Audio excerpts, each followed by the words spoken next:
Olá, meus queridos, a graça e a paz do nosso Senhor Jesus Cristo. Vamos dar sequência à nossa série devocional, hoje no livro de Atos, no capítulo 16. Diz a palavra do Senhor: chegou a Derbe e depois a Listra, onde vivia um discípulo chamado Timóteo. Sua mãe era judia convertida e seu pai era grego. Os irmãos de Listra e Icônio davam bom testemunho dele. Paulo, querendo levá-lo na viagem, circuncidou-o por causa dos judeus que viviam naquela região, pois todos sabiam que seu pai era grego. Nas cidades por onde passavam, transmitiam as decisões tomadas pelos apóstolos e presbíteros em Jerusalém, para que fossem obedecidas. Assim, as igrejas eram fortalecidas na fé e crescia em número cada dia. Paulo e seus companheiros viajaram pela região da Frígia e da Galácia, tendo sido impedidos pelo Espírito Santo de pregar a palavra na província da Ásia. Quando chegaram à fronteira da Mísia, tentaram entrar na Bitínia, mas o Espírito de Jesus os impediu. Então contornaram a Mísia e desceram a Troade. Durante a noite, Paulo teve uma visão na qual um homem da Macedônia estava em pé e lhe suplicava: passe a Macedônia e ajude-nos. Depois que Paulo teve essa visão, preparamo-nos imediatamente para partir para a Macedônia, concluindo que Deus nos tinha chamado para lhes pregar o Evangelho. Meus irmãos, nós temos aqui duas situações, duas histórias distintas no capítulo 16 do livro de Atos. Lucas, o autor do livro de Atos, faz questão de narrar o momento em que Paulo encontra Timóteo e chama este para seguir na viagem missionária. Esta é a segunda viagem missionária. Então, na primeira viagem missionária, provavelmente Paulo passa por essa cidade de Listra, ali prega a palavra e Timóteo se converte. É muito provável que Timóteo e toda a sua família tenha se convertido na primeira passagem de Paulo por aquela cidade. E agora, na segunda passagem dele, ele vê o desenvolvimento desse jovem que antes tinha aproximadamente aí uns 14 anos e agora já teria 18 anos e poderia seguir viagem junto com Paulo e Silas, que foi a equipe missionária que fez esse trabalho nessa segunda viagem missionária narrada pelo médico Lucas. Então, Paulo chama Timóteo para ir consigo nas viagens. No entanto, ele faz questão de circuncidar a Timóteo. Isso porque o evangelho ainda estava sendo disseminado entre os gentios, havia alguns polos onde o evangelho já havia sido propagado entre os gentios. No entanto, a maior parte da pregação de Paulo ainda era com os judeus. Então, para que não houvesse nenhuma confusão, para que Timóteo também tivesse a oportunidade de pregar o evangelho para os judeus, Paulo circuncida a Timóteo e faz assim o ritual judaico, permitindo que Timóteo entrasse também nas sinagogas junto com Paulo para pregar o evangelho.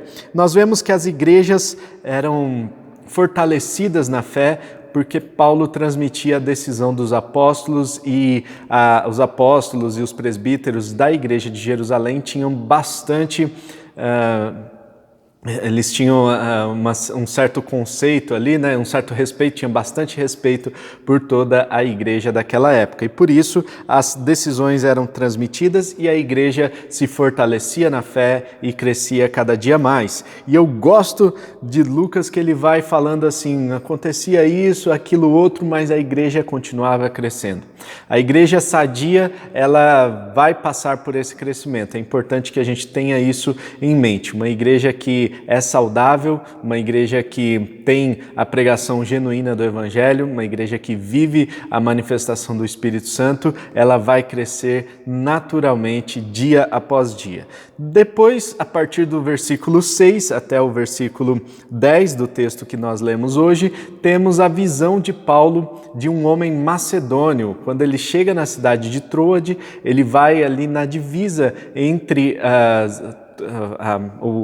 a Europa e a Ásia Menor, né? Então, quando ele chega ali na divisa, ele tem essa visão do homem macedônio, um homem europeu, um homem que vivia na região da Macedônia, e esse homem diz para Paulo na visão, né, à noite: passa para cá e ajuda-nos. Então ele entende que era o momento de propagar o evangelho lá na Europa. Até o momento eles tentaram ir para a Frígia, para a Galácia, para a Bitínia, para a Mísia, e o Espírito Santo os impediu. E aí, eu até me lembro de uma mensagem que eu fiz um dia, né, sobre o impeachment. Na história do Brasil, nós tivemos 2 impeachments aí bem recentes, talvez os mais novos não tenham acompanhado, eu também não acompanhei de perto, né, eu soube que teve do Collor, e nós tivemos também da Dilma mais recentemente. E esse impeachment é um mecanismo jurídico para impedir que o executivo ele continue no poder, visto que ele cometeu algum crime de responsabilidade fiscal. Esse é o dispositivo jurídico e político também que funciona no nosso país. Aqui nós vemos que Paulo e a equipe missionária foram impedidos pelo Espírito Santo. Isso é muito interessante, porque eles queriam pregar o evangelho, eles queriam fazer uma coisa boa, mas eles tiveram esse impedimento pelo próprio Espírito Santo. Eles tentaram ir para outras regiões, pregar o evangelho, fazer a vontade de Deus, cumprir o chamado deles, no entanto, eles foram impedidos pelo próprio Espírito Santo. Aqui no texto diz que, na primeira passagem diz que foi o Espírito Santo e depois diz que foi o Espírito de Jesus. Todos se referindo à terceira pessoa da Trindade, o Espírito Santo, então que impediu que eles fossem pregar o evangelho em outras regiões. Por quê? Porque o Espírito Santo estava direcionando para algo muito especial ali na Europa. A partir dessa visão, a partir do momento que que Paulo tem essa visão e que entende que Deus estava chamando eles para pregarem o evangelho nessa região da Macedônia, diz aqui o texto no versículo 10, concluindo que Deus nos tinha chamado para lhes pregar o evangelho ali na Macedônia. A partir desse momento, esse é o momento histórico que tem uma transformação no sistema de propagação do evangelho de uma vez por todas e por todos os tempos.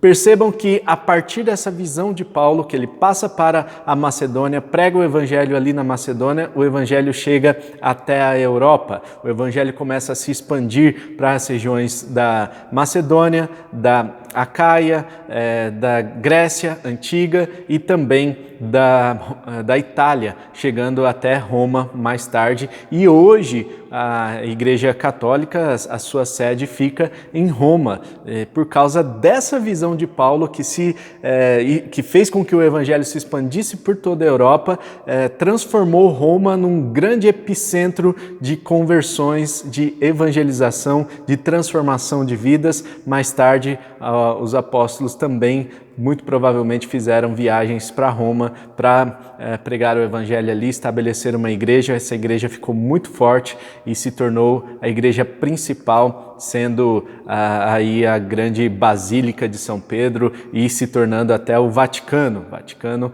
é uma praça no centro de Roma e acabou se tornando aí até um estado, né? um país dentro de uma cidade. E o Vaticano Vaticano é um país muito pequeno, mas só uma praça praticamente, né? Só a basílica ali, toda a estrutura onde o Papa vive, mas isso não vem ao caso propriamente dito aqui no nosso devocional. Mas o que eu quero chamar a atenção dos irmãos é que essa visão de Paulo foi algo que transformou de uma vez por todas a história da humanidade, assim como Cristo veio ao mundo para nos mostrar como é viver neste mundo e fez aí o seu ministério, exerceu o seu ministério, cumpriu o seu chamado até o fim. Assim também Paulo entendeu que este era o seu chamado, pregou o evangelho ali na Europa e o evangelho depois se expande por toda a Europa e chega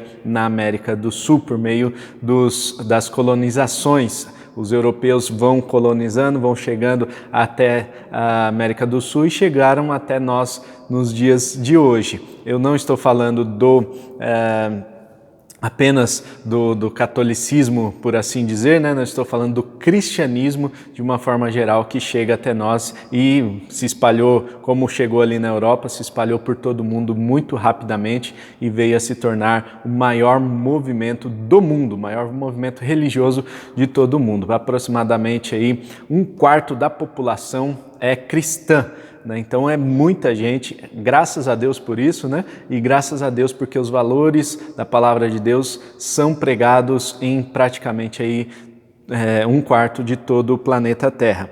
Bom, mas esta visão fez com que a propagação do Evangelho chegasse na Europa, depois veio até nós nos dias de hoje e nós podemos receber esse Evangelho em nossas mãos por causa de uma visão. Ou seja, quando o Espírito Santo ele te impede de fazer algo no momento, é porque ele tem algo muito maior para você lá na frente.